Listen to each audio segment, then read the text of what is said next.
আসসালামু আলাইকুম। আমি জামাল নাসির, সবাইকে স্বাগত। আমরা আজকে পড়ব হচ্ছে বস বিওয়ারটা কি, বস বিওয়ার কিভাবে কাজ করে, সেই সাথে হচ্ছে বস বিওয়ার মাধ্যমে আমরা কি কি তথ্য হচ্ছে কালেকশন করতে পারি এবং আমরা আদৌ বস বিওয়ার পেপারে ইউজ করতে পারবো কিনা সেটা সম্পর্কে আমরা এখানে জানবো। একই সাথে হচ্ছে বস ভিউয়ারের বিভিন্ন গুরুত্বপূর্ণ ফাংশন সম্পর্কে আমরা এখান থেকে ধারণা লাভ করব। প্রথমে আমরা দেখব হচ্ছে বস বিয়ার আসলে কি। বস বিয়ার হলো এক ধরনের সফটওয়্যার। বস বিয়ার এক ধরনের সফটওয়্যার যা সাধারণত বিপ্লিওমেট্রিক নেটওয়ার্ক তৈরি করে। বিপ্লিওমেট্রিক নেটওয়ার্ক কিভাবে তৈরি করে তাও হচ্ছে আমরা দেখাবো এবং সেটাকে ভিজুয়ালাইজ করে।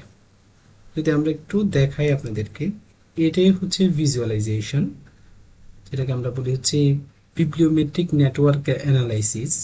আপনারা এখানে দেখতে পাচ্ছেন যেটা আমরা তৈরি করেছিলাম।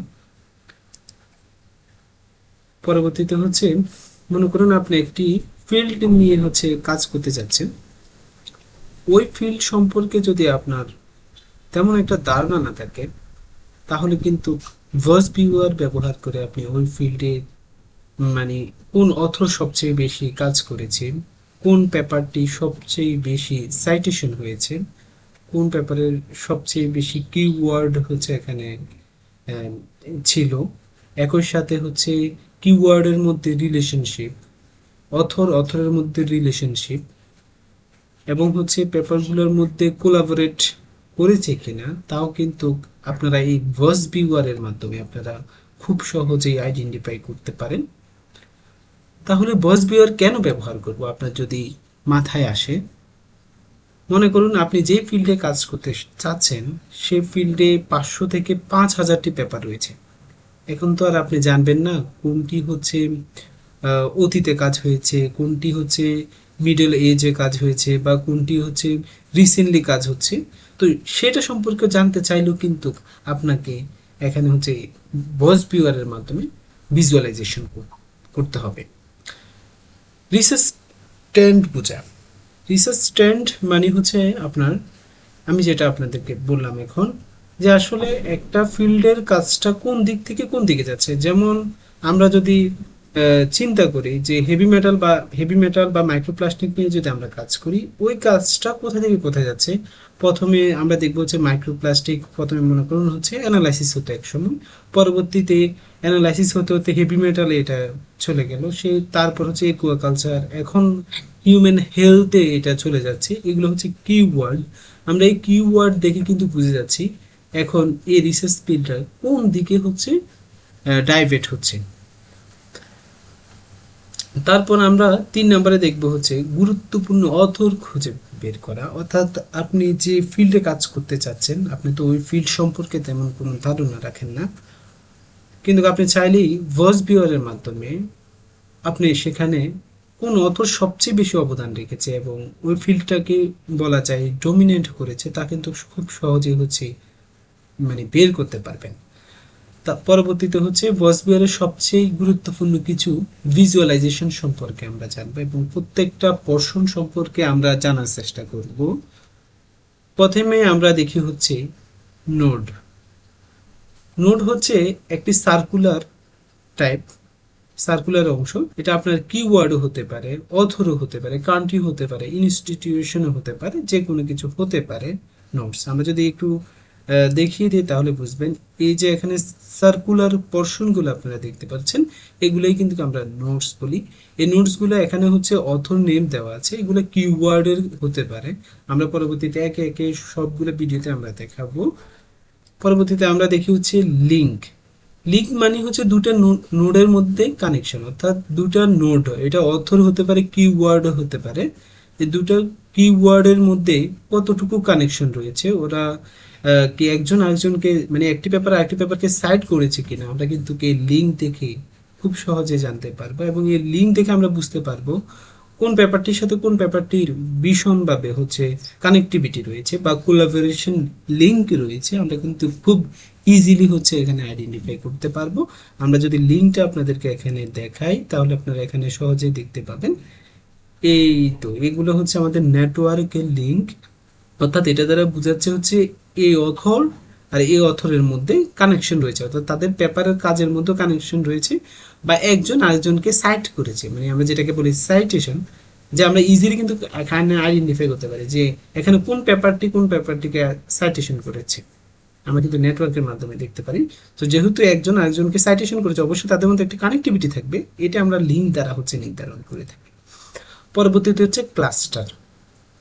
ক্লাস্টারটা আসলে কি, আমরা যদি একটু এখানে দেখি, এই যে দেখুন গ্রিন, এখানে নেটওয়ার্ক এবং হচ্ছে নোডগুলো হচ্ছে গ্রিন, এই পোর্শনটাকে আমরা বলি হচ্ছে একটা ক্লাস্টার, আর এটাকে বলি আমরা অ্যানাদার ক্লাস্টার। এই ক্লাস্টার দ্বারা বোঝানো হচ্ছে, ক্লাস্টার দ্বারা বোঝানো হয় এই পেপারগুলো হচ্ছে বা এই অথরগুলো হচ্ছে আপনার একজন আরেকজনের সাথে গভীর সম্পর্কযুক্ত, অর্থাৎ এরকম হতে পারে যে মানে মনে করুন হচ্ছে এই অথরটিকে তার নিজের পেপারটিকে হচ্ছে সাইটেশন করেছে, হতে পারে এটা একই টাইপের পেপার হতে পারে, আবার এমনও হতে পারে একই টাইপের পেপার না, বাট এই মডেলটা হচ্ছে অনুসরণ করেছে, এই জন্য সাইট করেছে যে আমি আপনার এই পেপারের এই মডেলটাকে আমি অনুসরণ করেছি, তাহলে কিন্তু আপনাকে এখানে সাইট করতে হবে। ফিল্ড একই হতে হবে এমন কোনো কথা না। তাহলে আশা করি হচ্ছে আপনারা ক্লাস্টার সম্পর্ক ভালো ধারণা রেখেছেন। তারপরে আমরা দেখব বস বিহারে কি কি অ্যানালাইসিস করা যায়। আমরা প্রথমেই দেখব হচ্ছে কো অথরশিপ অ্যানালাইসিস। কো অথরশিপ অ্যানালাইসিসের মাধ্যমে আমরা দেখব এই ফিল্ডে কোন কোন অথর হচ্ছে কাজ করেছেন, এটার মাধ্যমে আমরা কিন্তু সহজে হচ্ছে বের করতে পারবো, এবং তারা কোন কোন অথরের সাথে কোলাবোরেশন করেছেন, কোন কোন অথর কার পেপারটিকে হচ্ছে সাইটেশন করেছেন, আমরা কিন্তু ইজিলি এখানে করতে পারবো। আমরা দেখি, এই যে এখানে দেখতে পাচ্ছেন এই যে কানেক্টিভিটি একজন আরেকজনের সাথে, এটা কিন্তু অথর, মানে আমরা অথরের নাম দিয়ে কিন্তু এটা বের করে ফেলেছি। তারপর আমরা দেখব হচ্ছে কো অকারেন্স অ্যানালাইসিস। কো অকারেন্স অ্যানালাইসিস মানে কি, অর্থাৎ আমরা আবারও যদি এক্সাম্পল দেখাই, এখানে দেখুন এখানে তো অথর নেম দেওয়া আছে, যদি আমরা কিওয়ার্ড দিয়ে করতে চাই, আমরা পরবর্তী ভিডিওগুলোতে আমরা ভিডিও নিয়ে আসবো কিওয়ার্ড নিয়ে।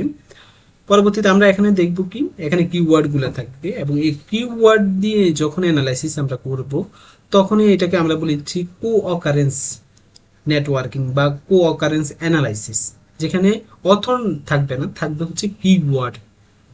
পরবর্তীতে আমরা দেখব হচ্ছে সাইটেশন অ্যানালাইসিস।